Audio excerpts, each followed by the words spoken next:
Good morning student, welcome in online class 10th class chapter 5 लोकतंत्र। इसके पहले वाली क्लास में हमने लोकतंत्र की विशेषताएं और लोकतंत्र के गुण पढ़े थे।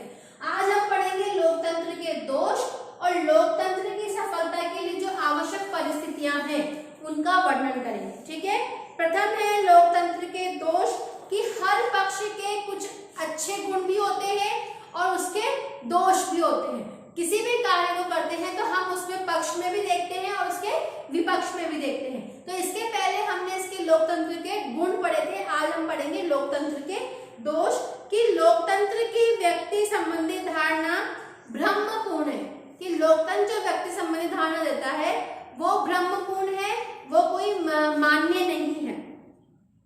कि लोकतंत्र व्यक्ति को बुद्धि और विवेक संपन्न मानता है, उसे मताधिकार देता है और मानता है कि वो राजनीतिक मामले में निर्णय देने में समर्थ होगा। किंतु आलोचकों का मत यह है कि व्यक्ति एक अबौद्धिक प्राणी है जो मूलतः अपने संवेगों और आवेगों से चलता है। इसीलिए व्यक्ति को जब मताधिकार दिया जाता है तो हमें व्यवहार में लोकतंत्र की जगह भीड़तंत्र मिलता है।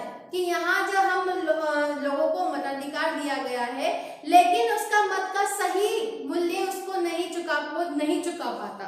फिर है बुद्धिजीवी वर्ग की उदासीनता कि लोकतंत्र में बुद्धिजीवी वर्ग की उदासीनता होती है और यह व्यवस्था में ये माना जाता है कि गुणों की अपेक्षा संख्या को अधिक महत्व दिया जाता है। इस कारण से समाज में बुद्धिजीवी वर्ग इस व्यवस्था में सक्रिय रूप से भाग नहीं लेते। पिछाड़े शैक्षणिक महत्व का दावा भ्रमपूर्ण है कि लोकतंत्र के बारे में भी ये दावा पूरी तरह से भ्रमपूर्ण है कि ये व्यक्ति को नागरिक शिक्षा, नैतिक शिक्षा, राष्ट्र प्रेम की शिक्षा देता है। लोकतांत्रिक स्वतंत्रता समानता भी भ्रमपूर्ण है कि यहाँ पे समानता और स्वतंत्रता की जो बात की जाती है वो भी मान्य नहीं है, क्योंकि यहाँ पे जाति के अनुसार भी भेदभाव किया जाता है और यहाँ राजनीतिक जो चुनावों में घनिष्ठ जो लोग खड़े होते हैं वो अपने धन और शक्ति के प्रभाव से यहाँ पे उसको खरीद भी सकते हैं। फिर है राजनीतिक दलों का दुष्प्रभाव कि लोकतंत्र के संचालन के लिए राजनीतिक दल आवश्यक माने जाते हैं, किंतु राजनीतिक दल जो प्रणाली है वो भी दोष भी होते हैं। इनके कारण लोकतंत्र में विकास सिद्धांत रूपी राजनीतिक दलों का निर्माण राष्ट्रीय होता है और जनता के उत्थान के लिए विभिन्न सामाजिक आर्थिक नीतियां और राष्ट्रक्रमों का प्रसार करते हैं। फिर है अनुत्तरदायी शासन प्रणाली सिद्धांत रूप में लोकतंत्र को जनता के प्रति उत्तरदायी शासन भी बताया जाता है, किंतु व्यवहार रूप में लोकतंत्र अनुत्तरदायी दिखाई पड़ता है। लोकतंत्र शासन में असफलताओं की जिम्मेदारी कोई भी पक्ष अपने ऊपर नहीं लेता।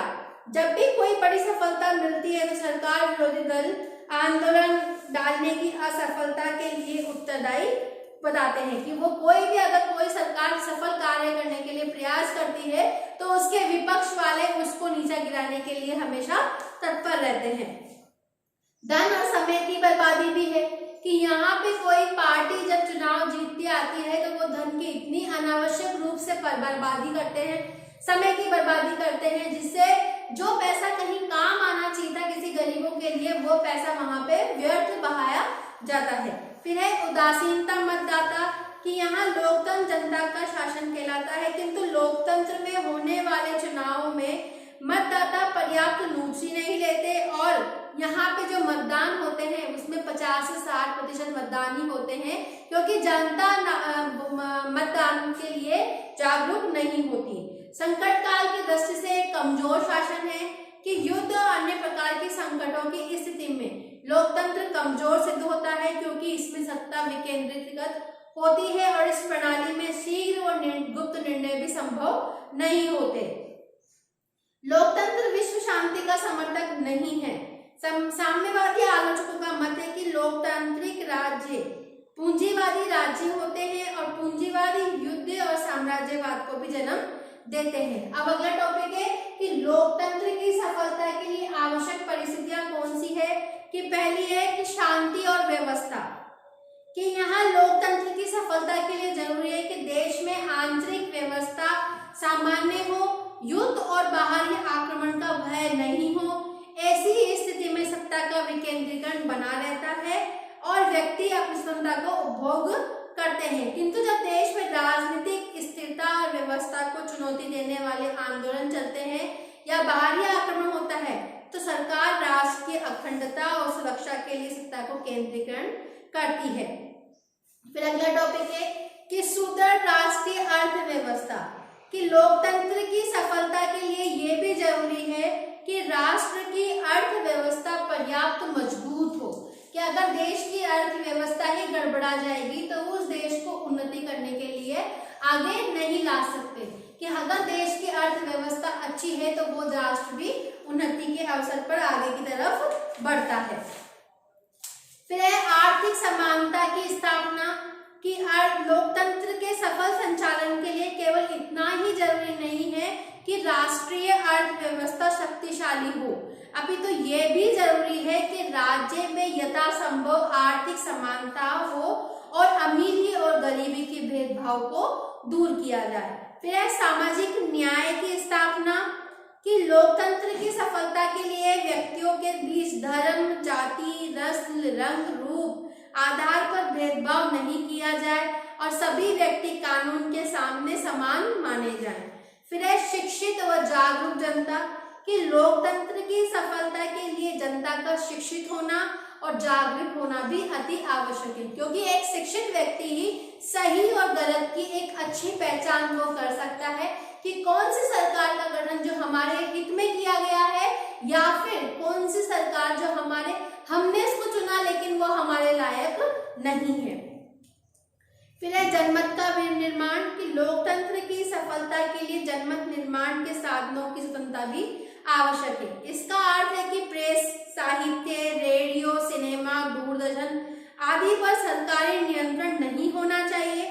जब जनमत निर्माण के साधन स्वतंत्र होते हैं तब नागरिक संगठित रूप से शांतिपूर्ण ढंग से सरकार की लोकतंत्र विरोधी नीतियों व कार्यों की आलोचना करने में भी सफल होते हैं। फिर है नागरिक, नैतिक और राष्ट्रीय चरित्र, कि जब किसी समाज में नागरिक, नैतिक व राष्ट्रीय चरित्र श्रेष्ठ होता है तो वहां लोकतंत्र की सफलता की बड़ी उम्मीद होती है। ऐसे समाज में व्यक्ति अपने अधिकारों व कर्तव्य का उचित प्रयोग करता है। फिर है नागरिक स्वतंत्रताएं, कि लोकतंत्र सीमित शासन सिद्धांत को, जिसका अर्थ है कि संविधान द्वारा नागरिकों को स्वतंत्रताएं प्रदान की जानी चाहिए और इन स्वतंत्रताओं पर कोई प्रबंध किया जाना चाहिए। नागरिक स्वतंत्रता है कि नागरिकों को विचार प्रकट करने और अपनी बात निष्पक्ष रूप से रखने की भी स्वतंत्रता होनी चाहिए। फिर है लिखित संविधान एवं लोकतांत्रिक परंपराएं, कि लिखित संविधान का अर्थ है कि संविधान की भाषा स्पष्ट होनी चाहिए और ताकि उसकी व्याख्या को जब हम करते हैं तो वो भी कोई भ्रम उत्पन्न ना कर सके। फिर है स्वतंत्र एवं शक्तिशाली न्यायपालिका, कि यहाँ पे जो न्यायपालिका का गठन किया गया है वो न्यायपालिका किसी एक पक्ष को देखते हुए ना अपना कार्य नहीं करे, उसके लिए दोनों पक्ष, अगर कोई न्याय करना है तो उसमें दो पक्षों का निर्णय जो सही और गलत के ऊपर आधारित होता है, तो किसी एक पक्ष को उच्च ना समझकर उसमें दोनों पक्षों को समानता दी जानी चाहिए। फिर है योग्य और निष्पक्ष कर्मचारी तंत्र, की लोकतंत्र में जनप्रतिनिधियों द्वारा बनाई गई नीतियों को कर्मचारी तंत्र ही लागू करता है। लोकतंत्र की सफलता के लिए यह जरूरी है कि कर्मचारी तंत्र न केवल प्रशासनिक दृष्टि से अपने कार्य में कुशल होना चाहिए अपितु से आम जनता के लिए भी सेवाभावी होना चाहिए। फिर है योग्य एवं निष्ठावान राजनेता, कि लोकतंत्र की सफलता के लिए योग्य, बुद्धि और लोकतंत्र में निष्ठा रखने वाले राजनीतिज्ञ का होना भी बहुत जरूरी है। कि अगर एक हम ऐसे ही नेता को हम नेता बना दें जिसको कार्य की कोई समझ नहीं है या फिर उसके मन में किसी जनता के प्रति भी सहानुभूति नहीं है तो वो हम उस नेता के द्वारा भी सरकार सही नहीं बन सकती। फिर है सार्वजनिक हित की राष्ट्रीय योजनाएं, कि विकासशील देशों में लोकतंत्र की सफलता के लिए जरूरी है कि शासन द्वारा ऐसी राष्ट्रीय योजनाएं बनाई जाएं जो एक और तो कृषि व उद्योगों को संतुलित विकास में सहायक हो और हमारे राष्ट्रीय आय में भी वृद्धि करे। इन सभी फिर है कि समाज के जो कमजोर वर्ग है, कि उनके जीवन स्तर को भी उच्च लाने के लिए हमें बहुत प्रयास करने चाहिए। फिर अंतिम टॉपिक है आधारभूत मामलों में राष्ट्रीय की सहमति, कि हमारे लोकतंत्र की सफलता के लिए ये अत्यंत जरूरी है कि जो आधारभूत मामले हैं समाज में बहुसंख्यक या अल्पसंख्यक या राष्ट्र दलों की सहमति के अनुसार ही होने चाहिए। ठीक है, आपका चैप्टर खत्म है, आपको समझ में आ गया होगा। Thank you.